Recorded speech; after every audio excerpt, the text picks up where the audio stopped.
¿Alguna vez han escuchado sobre los gigantes de la Biblia? Bueno, hoy nos vamos a meter de lleno en el misterio de los Nefilim, esas figuras enormes del Antiguo Testamento que por miles de años han sido una fuente increíble de fascinación y por supuesto de mucho debate. Y todo comienza aquí, con este versículo del Génesis. Es una sola frase, súper enigmática pero muy poderosa, que básicamente nos abre la puerta a un mundo de misterio. Es el punto de partida de toda la leyenda, presentándonos a los Nefilim casi al principio de la historia humana. Bien, para empezar a desentrañar este misterio, primero hay que preguntarnos quiénes o qué eran exactamente los Nefilim.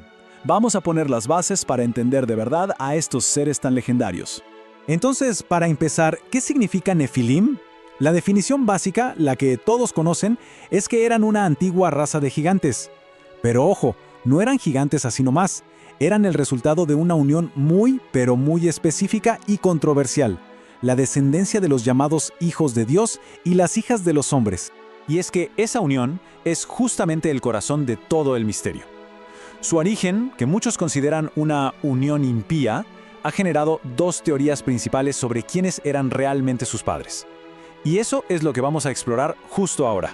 Esta es la pregunta del millón, ¿no? La que divide todas las interpretaciones. ¿Hablamos de seres divinos o simplemente de hombres? Porque la respuesta a esto cambia por completo la naturaleza de los Nefilim. Aquí tenemos las dos grandes teorías, cara a cara. Por un lado, la más, digamos, espectacular. La que dice que unos ángeles caídos, a veces llamados vigilantes, se enamoraron de mujeres humanas. Esta idea, por cierto, viene de textos antiguos como el libro de Enoc. Y la otra teoría es un poco más terrenal. Propone que los hijos de Dios eran en realidad los descendientes de Set, el hijo bueno de Adán, que se mezclaron con las hijas de los hombres, o sea, el linaje de Caín. Dos explicaciones súper diferentes para el mismo resultado: gigantes. Ahora, lo que de verdad es interesante aquí son los detalles físicos que se les atribuían. O sea, no eran simplemente personas altas. Para nada. Los relatos hablan de una fuerza sobrehumana, de anomalías como tener 6 dedos o dobles hileras de dientes. Y una estatura, bueno, colosal. Se les describía como seres formidables, los guerreros más poderosos de la antigüedad. Y cuando parecía que la historia no podía ser más intensa, llega uno de los eventos más conocidos de la Biblia: el diluvio universal. Y esto nos lleva a una pregunta clave: ¿de verdad su linaje logró sobrevivir a algo así? A ver, según la historia, el gran diluvio fue como un acto de purificación divina. Una de las razones principales para este reinicio del mundo fue la corrupción que había en la tierra, que muchas veces se conecta directamente con la existencia y las acciones de estos gigantes semidioses. Pero la historia no parece terminar con las aguas del diluvio. La pregunta que ha intrigado a muchísima gente es: ¿fue de verdad el final de los Nefilim?